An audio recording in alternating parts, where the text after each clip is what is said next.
Make sure you guys hit the subscribe button if you guys are enjoying the content that we're throwing up. And make sure you guys hit the like button if you enjoy the video. And yeah, let's begin. Okay, so we are getting into Infinity Ending, and here's the funny thing. I initially planned on waiting until like next week to start this, but you guys have been screaming at me when we covered Infinity Conflict to start the next part. So I was like, okay, I mean, I don't really see a reason not to, but there's a couple things that I do want to explain here because there was a little bit of uncertainty that I noticed in the comment section. Some of you guys seemed a little unsure. And so the way this has played out so far is we essentially had like two versions of Thanos, right? We had present day Thanos, and then we had future Thanos. And the future Thanos had somehow found a way to essentially absorb all these various cosmic entities, right? Everybody from localized and smaller cosmic entities like Mistress Death or Eternity or Infinity, all the way up to like the Living Tribunal. And so initially the question was, why is he working with his younger self? And the idea was that he was guiding present day Thanos through a series of steps to ensure his own survival, right? To ensure that he would become the person he became, with regards to future Thanos. And so the result of this is that from there, the question was, okay, then if there's something standing in his path, then why doesn't he stop that? And this really came into play with the death of Eros and the nature of Adam Warlock, in the sense that, as we talked about in the last video, Adam Warlock is essentially immortal. He'll always come back, right? No matter how he dies and no matter how much time passes, he'll always return. This basically placed Adam Warlock outside of the norm because he does not abide by the normal rules of life and death. When Eros was killed by Adam Warlock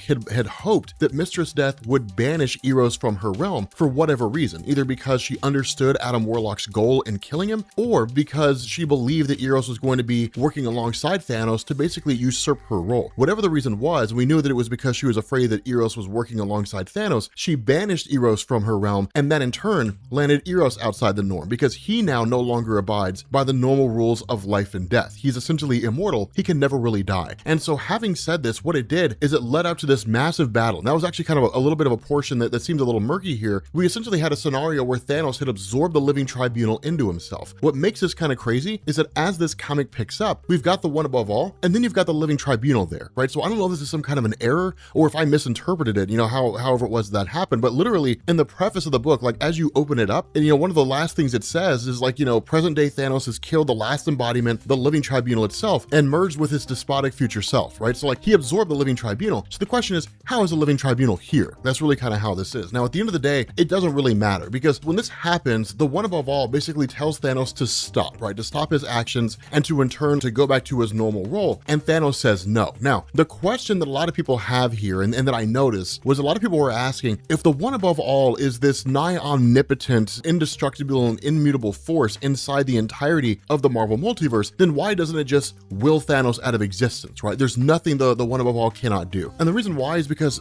Jim Starlin is basically altering the form and function of the One Above All. In stories from years past, right? Old Fantastic Four stories, old Sensational Spider-Man stories, the role of the One Above All was essentially kind of a prime mover in the sense that like he created the first universe. We saw that in Al Ewing's Ultimates. And then the first universe basically fractured when the Aspirants and the Celestials went to war. And then those fractured pieces created the first multiverse. And by whatever manner and whatever means, those different universes came to an end and then were reborn again. But the One Above All didn't really sit back and then like create the first multiverse. And then every time a universe dies, he creates a new one. He just sort of set things in motion and they went through whatever path they went through. But regardless of his hands-on or lack thereof, his hands-on approach with the multiverse, the reality was there's nothing the One Above All cannot do. He represents the writers or the artists or Stan Lee or Jack Kirby, whichever depiction you want to go with, depending on which comic you're reading at the time. Jim Starlin is basically modifying that. And what he says here is this idea that the One Above All is actually not really a slave to the structure of the multiverse, but he can't break its rules. That the One Above All basically created all things in existence, and there are certain safeguards there that not even the One Above All can get past, which really kind of defies his purpose, right? It's kind of like that old school quagmire, can God create an object that's too heavy for him to lift? That's really what this is, right? Kind of this idea of defying omnipotence. And so that's why it seems a little strange, because the One Above All should be able to just will Thanos out of existence, that it should just kind of end that way. But the result is that when you're invoking something like this, you can't, right? You can't on one hand bring in the one above all and basically kind of create a scenario where Thanos faces off against him in any believable way if like the one above all is this immutable and indestructible force that nothing can stop. And so what happens is over the span of the first 3 pages, the one above all and I guess the living tribunal, you know, in this instance, face off against Thanos, and Thanos immediately absorbs them. And so essentially Thanos has now become the new one above all. And that's the crazy thing about this, right? It happens like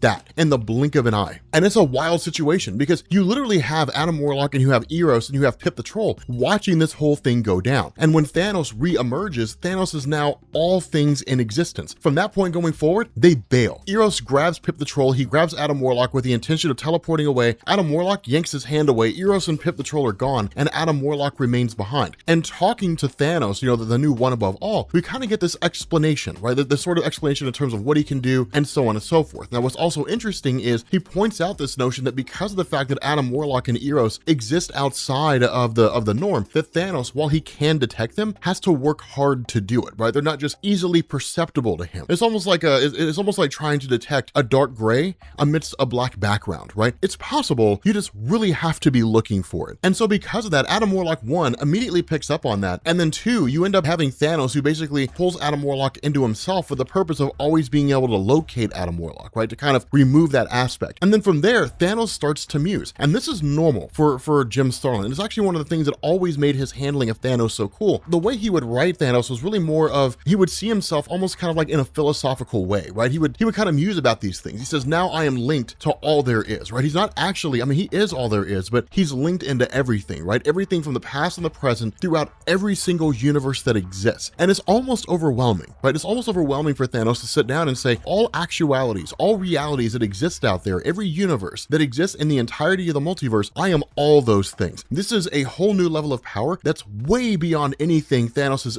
ever had before. The closest he ever got to this was during Marvel The End, when he absorbed the multiverse into himself and then brought it back with death basically being permanent, meaning nobody could be resurrected again. It was kind of a criticism of Marvel in the sense that they always killed and brought back people, and to basically kind of remove that or try to make it in continuity. Marvel ultimately said no because they like being able to kill people and then bring them back later. It makes for good clickbait storytelling. What it does show here is really kind of the role of the one above all in terms of all the various forms that it exists in. And when it comes to the one above all in Marvel, it's one of these things where like it's Marvel's version of the presence from DC, and the presence is like DC's version of the one above all, right? And what I mean by that is what you have inside of the comic book landscape. You have a singular universe, then you have stuff like an oververse, or you have an underverse, so on and so forth. But the broad strokes here are that you have a singular universe, then you have a multiverse, and then you have what's called the omniverse. And the way this works is that a universe is a universe, right? It's just a singular universe that you occupy. The main Marvel universe, the Ultimate Universe, the Marvel Cinematic Universe.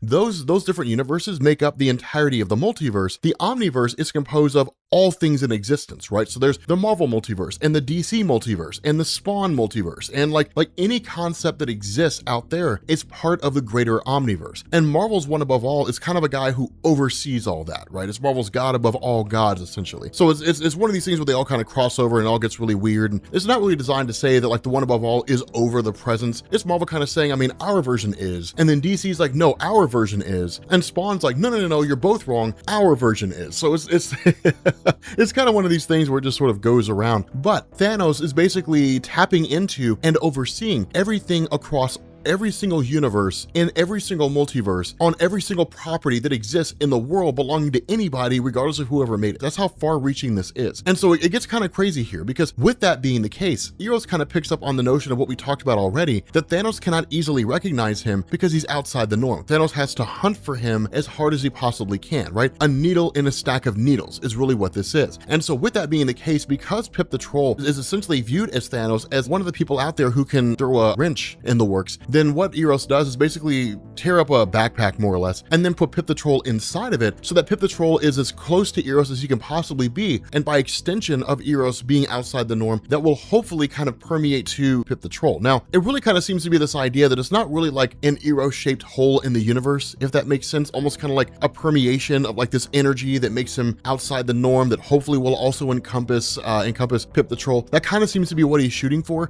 and Jim Starlin plays it fast and loose. We don't really get any definitive definitive answers there, but we're kind of more or less left to believe that is actually the case. And so what ends up happening is Eros and Pip the Troll basically say, okay, fine, then let's see what's going on. Let's see if we can find a way to defeat Thanos in the past or whatever it is, kind of throwing out these various MacGuffins here. And you end up having Eros and Pip the Troll show up on the ship of Thanos, which is currently occupied by Corvus Glaive and Proxima Midnight, but then they vanish, they disappear. And Eros figures out this is happening because what Thanos is doing is getting rid of anybody who knows his plan and who could potentially find a way to take him out. That's what's so cool about this, is Thanos is just kind of getting rid of people here and there. But this is the one thing to understand here, and this is awesome the way Jim Starlin does it. Thanos is handling his omnipotence and his power the way a mortal person would. Thanos is not handling his abilities the way the one above all would. And there's a huge distinction there, and we'll find out what that distinction is as we get through this video. But from there, you pick up with Adam Warlock, who basically emerges after having been ensnared by Thanos with Thanos' ability to see him, and essentially locates Kang the Conqueror. Now again, Kang the Conqueror was from a previous Infinity story, but it was by virtue of Kang the Conqueror that Eros managed to attain his time-traveling technology, as well as a few other things going on. But what this means is that using the ability of Kang to manipulate time, Adam Warlock seemingly has some bit of an out. And so from here, we jump to one of the most important parts of the story when we pick up with present-day Thanos. And present-day Thanos, his consciousness is basically inside the mind of future Thanos, right? Like this version of Thanos that merged with the one above all and all that kind of stuff, that's future Thanos who's done all that. Present-day Thanos is just kind of a consciousness that's along for the ride. And it's cool when he basically talks about this, right? He says things like, yes, I'm still here. Like, you know, I was basically press ganged into this situation. But what it shows is that their ideologies are not entirely linked. Present-day Thanos is not fully on board with what future Thanos is doing, right? He knows his plan, he knows what he wants to achieve, but even for modern-day Thanos, that seems pretty extreme. And that says something, right? Given whatever this future plan, or whatever this plan of future Thanos is, if present-day Thanos looks at that and says, yeah, man, like, that's pretty crazy, man. Like, that's pretty extreme. That means there's really got to be something, right? Because we're talking about a guy who got a hold of the Infinity Gauntlet and wiped out half the life in the universe just to impress a girl, right? So like, it's kind of crazy. Like, it's kind of nuts, you know, in terms of this whole thing going. But what it also shows here, and really what he basically tells us, is that the amount of energy and the amount of focus necessary to be able to handle this much power, while it's within the abilities of future Thanos to contain these abilities, it's a whole nother thing to understand how to use them effectively. And so what this means is that future Thanos is still figuring out what it is that he can do. He hasn't fully been able to channel the totality of the one above all's power. Now, this is important because what it means is that it presents this idea that maybe even the one above all was limited by its own imagination, and that if Thanos can essentially break free of those limitations, then his power would transcend the previous one above all's power. The reality of this is that what future Thanos is doing is hunting around for Eros. It's the thing that's dominating his mind, and the reason why is because Eros will in some form or fashion find a way to basically defeat future Thanos, right? Like Eros could find a way to defeat his brother. It's possibly only a matter of time before Thanos loses this power of the one above all. So again, it's super cool. It's a guy with the power of God who hasn't quite figured out how to use it all yet. And so from there, you basically pick up with Eros, who's like, okay, one, he asks Isaac, the sentient computer, right before it's destroyed by future Thanos, if he can figure out a way to calculate when the universe is going to end. And they're able to, you know, he's able to basically draw, you know, kind of create an algorithm, you know, in the blink of an eye, like super advanced, you know, otherworldly computers do, and then essentially calculate when the universe is going to end. And when Eros and Pip the Troll are teleported there, it's just a giant empty canvas. And then future Thanos simply says, let there be an end. In essence, Thanos destroys himself. The idea behind this, and this is what's really important here, the idea behind this is that Thanos, you know, with these limitations that were created by the one above all, the indication is that Thanos is still bound by those. And so what this really seems to point at is that the future version of Thanos, his goal, after having basically defeated Eros and ensuring that nobody can be in his way, is to basically wipe out everything in existence and then recreate it as himself being the one above all. He's wiping the board clean and starting over again. It removes any of the limitations that were created by the previous one above all, and Thanos is free to recreate all the multiverse and the omniverse as he sees fit. And that's what's so wild here, is because what we do from there is where Eros and Pip the Troll are essentially dispelled from that future and sent back to the modern day. What it does, you know, because of the fact that they cannot die, right? So like they're just kicked back to the modern day. What it does is it picks up with Kang the Conqueror and Adam Warlock having a discussion with each other. And Kang the Conqueror, not really wanting to, essentially admits that what, you know, the kind of field that he's on right now, with Thanos attaining the power of the one above all, with the actions of Adam Warlock, things like that, these are way beyond what Kang is normally used to. And the reality is that he's basically being reduced to a guy who can just help help Adam Warlock out as best he can. Despite all the intelligence and all the time traveling abilities of Kang, he's way out of his element here. More so than that, Adam Warlock throws in this idea and really kind of gives us this amazing notion that future Thanos, operating with all this power, again, has not figured out how to use it, and in the time that he could be taking to figure out how to use it, instead, he's taking that time to focus on finding Eros. This makes him vulnerable. This is basically just a really, really, really powerful Thanos, and that's why we don't really have an instance where it's like, well, why doesn't he just go back to the very beginnings of time and stop Eros from being born? If Thanos went back in time and killed Eros at birth, then perhaps future Thanos never exists. It's really kind of bound by the rules of time, right? The rules of time travel, time manipulation, different things like that. And so what we end up doing is picking up with Adam Warlock, right? Adam Warlock basically trying to find a particular access point within the cosmos, basically an access point that will allow him to enter the psyche of future Thanos, right? Because he's undetectable, or at least it seemed to be that way. And then like entering the future psyche of Thanos, and then in turn, just kind of getting a better understanding of what's going on. Now, the reason why Adam Warlock is able to do this is not because he's undetectable. That's my mistake. He is, right? The reason why Adam Warlock can do this is because Adam Warlock is part and parcel to Thanos, and so Thanos won't really feel it as like an ant biting him or anything like that. He'll just kind of see it as the normal comings and goings of the multiverse and how things function and so on and so forth. And because his attention is off of Adam Warlock, because he believes that Adam Warlock is now a negated factor, right? He's not anything to really worry about. Instead, with him focusing on Eros, it leaves Adam Warlock open to invade the psyche of Thanos because he's just not paying attention. But before Adam Warlock can do that, he's suddenly met by the arrival of an unexpected character.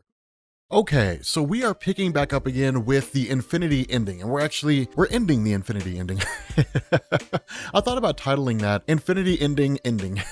It seemed kind of weird. But in the last video, we basically left off with the idea that Adam Warlock was essentially met out of nowhere by a person that I kind of left you guys on a cliffhanger on. And the reality is, it's not actually a person, but a group of people. It's pretty much all the versions of Adam Warlock from the past. And the funny thing about this is this goes all the way back to him, right? The guy who's not wearing anything but underwear. That's how Adam Warlock first appeared when he was in Marvel Comics, and there's just different iterations of his character as time has gone on. And the funny thing about this is that Adam Warlock has historically been a guy where his understanding of the cosmos and the multiverse has kind of been really beyond most other people, even the cosmic entities themselves, right? It's the reason why Thanos wanted him to become the new living tribunal when we were reading one of the older Infinity stories. But when you get into this, what you end up having is this scenario where these versions of Adam really kind of say, no, like self-preservation is more important than the universe. And there's a couple of reasons why they're coming from this perspective. The first is because they're sentient beings, right? It's just the nature of us as people. We care about ourselves more than we care about other things, right? It's just the way that we are. And so what we also have here is the notion that Adam Warlock can never truly die. And so no matter what happens in this universe, where it ends or where it returns, Adam Warlock will essentially always end up returning. And his other selves sort of recognize this, right? But the idea of Adam Warlock, and this really kind of seems to be an ideology for his character that's changed over the years, but the ideology of Adam Warlock at this point in time is saving the universe is the most important thing. And in reality, it's not as though they're killing off an entire universe of people. It's quite the opposite. Defeat one guy in order to save all of creation, right? It's classic utilitarianism. The needs of the many outweigh the needs of the few. And so it's a cool perception here. It's a cool notion here because Adam Warlock has been without his soul gem for quite some time. Now, the reality is Adam Warlock doesn't really need the soul gem. I mean, it kind of helps to bolster his power a bit, but he never really needed it. I mean, he's exceedingly powerful even without the gem. But what he ends up doing with these various guys, these various versions of himself, is basically snatching the soul gem off of one of their heads and then essentially overpowering all the others. Now, we don't really know exactly what happens to them, but regardless of the situation, the result is that Adam Warlock ends up coming out on top. And so following this, he basically dives through a portal and into the consciousness of Thanos. Now, this is not the first time this has happened. They've been inside each other's minds before. In the subconscious mind of Adam Warlock, it's all about death and rebirth, right? People riding an elevator all the way up to the top of this cliff, more or less, falling off, dying, and then getting back up and doing it all over again. The cycle of death and rebirth constantly taking place. With Thanos, it was just nihilism reigns supreme, right? Just death and destruction. And so Adam kind of dives into the mind of the one above all Thanos that we're talking about now. And the funny thing about this is that each one of these places that he sees is now an entire universe unto itself. Adam Warlock is hopping from one universe to the next within the mind of one above all Thanos. But that's more or less what's going on here. One of the first memories he sees, or one of the first things he sees, is Thanos as a little kid who basically breaks a lamp. Now, the funny thing about this is we can look at this a couple different ways, right? We can look at this story as being out of continuity, or we can look at this story being in continuity. And the reason why is because Suisan's currently there. For those of you guys who read The Rise and Fall of Thanos, I think it was Ed Brubaker or Jason Aaron, one of those two who wrote it,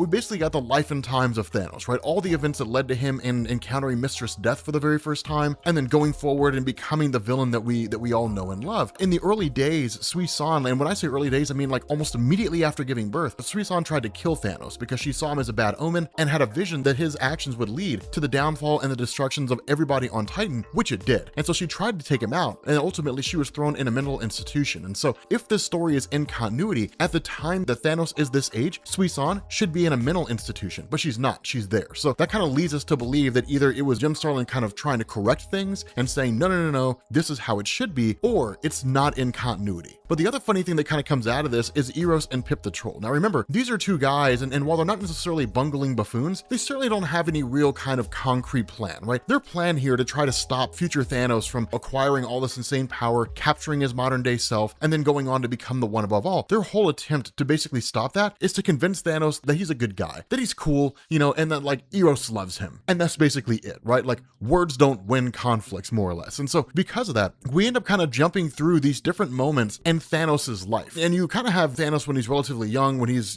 kind of going through that age of bodies changing in puberty, and he's kind of put on a few pounds, and drinking a soda, it looks like. And Eros tries to convince Thanos that like he's a cool guy, that Thanos is great, that Eros loves him. And it is really Eros like trying to convince Thanos of this, right? The next time they appear is when Thanos is feeding some bullies to some monsters in a cave because the bullies needed to understand their place in the bigger picture. Following that, like it's Thanos basically launching an attack and destroying the entire planet of Titan. All these different things that are going on with Thanos committing these acts. And as this is going on, we have two versions of Thanos here. That's one thing to keep in mind. We've got essentially what amounts to present day Thanos, or the easiest way to think about it. And then we've got future Thanos. And if you guys recall in the last video, we talked about this, right? Future Thanos was the one that was trying to attain the power to become the one above all. Present day Thanos is the one who is being used in order to follow in those footsteps and assure that that path was actually followed. And once present day Thanos went through all those steps, then he was absorbed by future Thanos to ensure that nothing would ever go wrong. And that's why you see this version of Thanos is sort of hovering in a tank. This is present day Thanos being held prisoner by his future self. And so Eros and them basically arriving to what's actually Thanos' first appearance in Marvel Comics when he fought Iron Man. In terms of his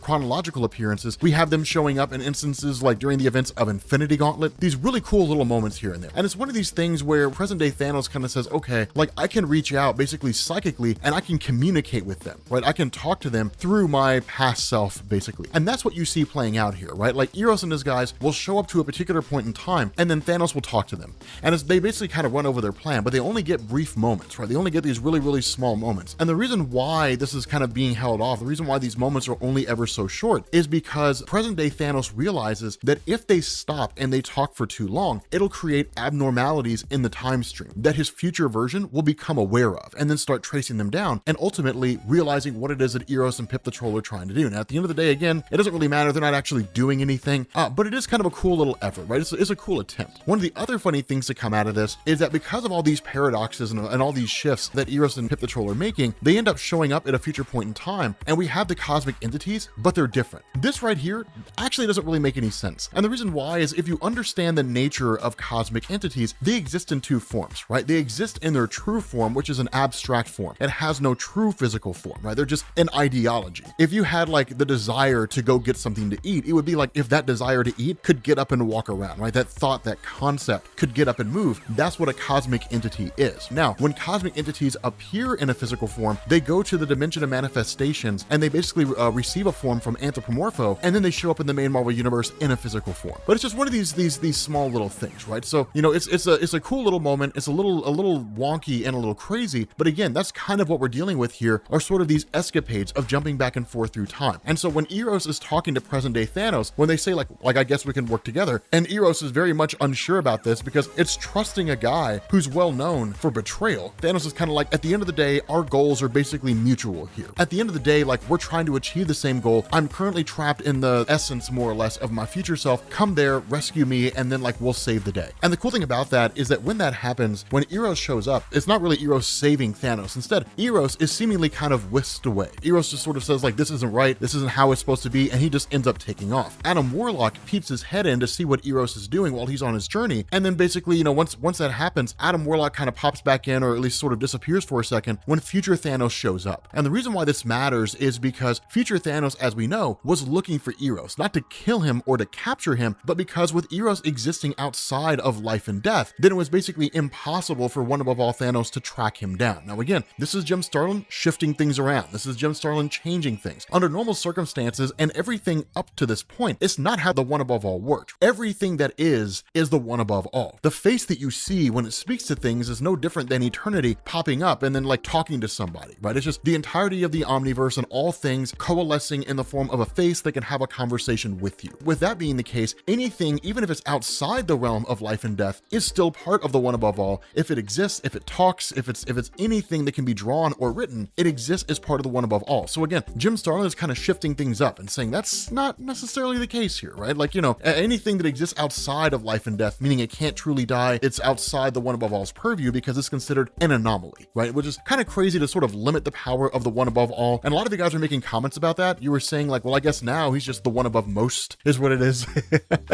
And you're not wrong, right? You're not entirely wrong. The one above pretty much most things, unless the plot calls for him to not be above things. Like, that's basically what it is, and so it's kind of wild here. But with Eros having popped up and basically shown up in the essence of future Thanos to rescue present day Thanos, by default, he made himself part of future Thanos. Therefore, everything is now complete, right? Future Thanos has attained his goal of tracking down Eros and basically making Eros a part of himself, even if it was only because Eros just sort of walked into it, right? So it's essentially Thanos was trying to get Eros into a house and Eros just sort of wandered in there on his own. That's really kind of what this is, right? Now, when future Thanos basically leaves, Adam Warlock then pops up. And that's when present day Thanos is like, you have to free me from this prison. But the response of Adam Warlock is, no, I'm not going to do that. You have to trust me here. You need to stay here. This is all part of my plan. Now, Thanos initially sort of questions it and isn't really sure, but the reality is that Adam Warlock is kind of a master planner. It's one of these things where when Adam Warlock comes up with a plan, it's not really to be questioned. The issue with this is we're talking about uncharted territory. It's one thing to create a plan, just have Thanos lose the Infinity Gauntlet because he gets carried away with himself and because Warlock understands Thanos' subconscious mind and how he thinks. It's another to form a plan against a seemingly nigh omnipotent being that cannot truly be destroyed by anybody here or really anything in existence, right? So, like I have a plan to defeat a being that cannot be defeated. That's kind of what that sort of comes down to. And it's a little wild there because what Adam Warlock ends up doing is basically watching all of this go down, right? The idea was, okay, let's let this play out and let's see what happens. It's a dangerous gambit because this could fail in the most spectacular sense, but future Thanos ends up doing what he intended to do. He ends up wiping away all of reality. Now, we didn't know what the motivation was before, but we currently do now. And the idea is that future Thanos looks around and is almost kind of agreeable in terms of what it is that he's doing and why he's doing it, right? At the end of the day, he kind of makes this argument between utilitarianism and deontological ethics, the intentions versus actions. Let's say, for example, that like you see a homeless man and you give that homeless man $5, right? Your idea is to just give that guy $5 to help him along his way. But what if in reality, by giving him that $5, all you've done is make him a target for somebody else? Because he didn't earn that $5, he doesn't know how to keep it. And because he doesn't know how to keep it, either he's swindled by somebody who dupes him out of it, or he's not physically capable of holding it on his own. Somebody beats him up and then takes it. Would he have died had you not given him that $5? That's the philosophical quandary that we're talking about here. And depending on what philosophical viewpoint you come from, whether you're at fault or not begins to shift. If we say the only thing that matters is intention, right? That's the only thing that really matters here is intention. Then at the end of the day, it's like, then your intention was to make that guy's life better. And that's where your responsibility stops, right? That's where it ends as far as you're concerned. You did what you thought was a good thing,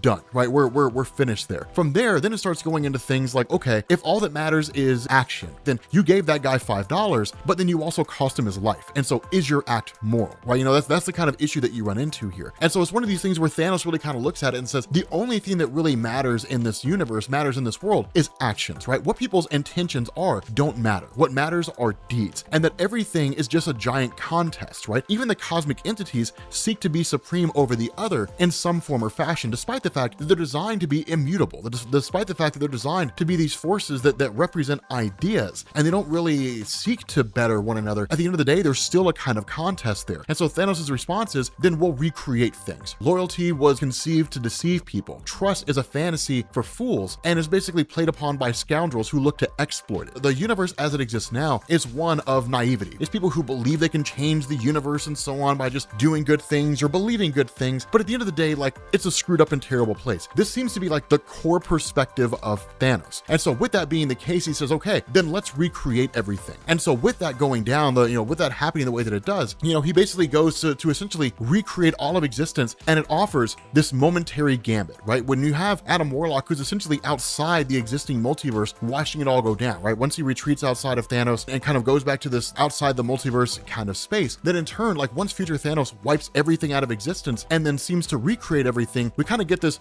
brief moment where present day Thanos basically says, okay, now's a chance to actually do something. I get this brief moment to basically take this action, and then basically Adam Warlock just kind of wakes up in the void without any real indication of where he is or where he's at. He's just kind of out in this total oblivion of absolute nothingness. And the indication is that he's totally outside of all recreated existence. The omniverse as it exists, he's way out there. To give you perspective, this is more or less just stories that have not been told yet. And so with him being out there, out in the void, out in the nothingness, there's no stars, no planets, no nothing, just infinite blackness. But he ends up getting this kind of lifeline that comes through a sort of portal where he's basically yanked forward by Kang the Conqueror. And that was the idea, was to really have Kang basically grab Eros and Pip the Troll to ensure they stayed alive. Adam Warlock didn't quite know what would happen to him, but the more important thing was to ensure that everything was saved. And the plan basically went as he expected, that in this moment of vulnerability, in this moment where future Thanos had basically dispersed his energy or attempted to disperse his energy, present day Thanos basically seized that power for himself. That after seizing all that power of the one above all from his future counterpart, because of the fact that present day Thanos never really agreed with his future counterpart, his future version ceased to exist just by virtue of destroying his essence more or less. And then present day Thanos used the power of the one above all to reset everything back to normal. And this is where the story totally falls short. And the reason why is because we don't see any of that happen. It's all explained to Adam Warlock by Kang the Conqueror, who watched it all go down, right? So Adam Warlock wasn't even really a part of it. He wasn't a part of seeing everything recreated and all that kind of stuff. Some will probably say, well, we didn't need to see that. Others will say something, Jim Starlin, higher plane of reasoning, who knows? But whatever the case is, it's basically one of these things where like we missed out on what could have been a really, really cool appearance of a story, or some exposition and some explanation there in terms of like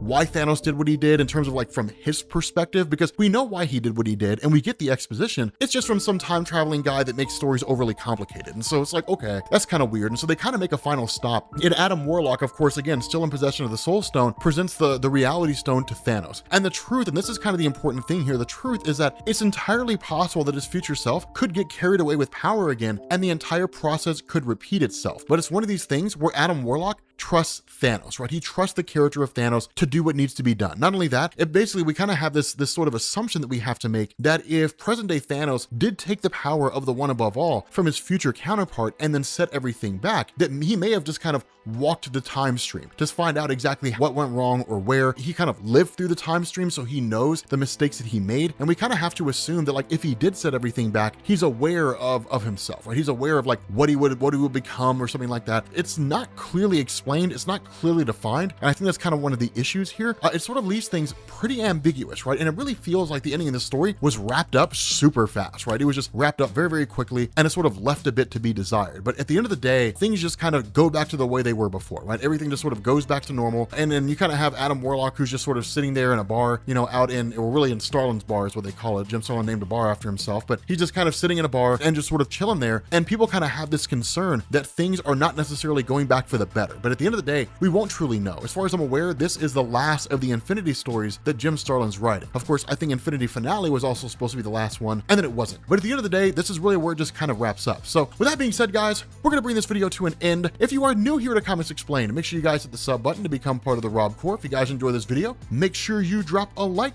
and I will catch you all later. Peace.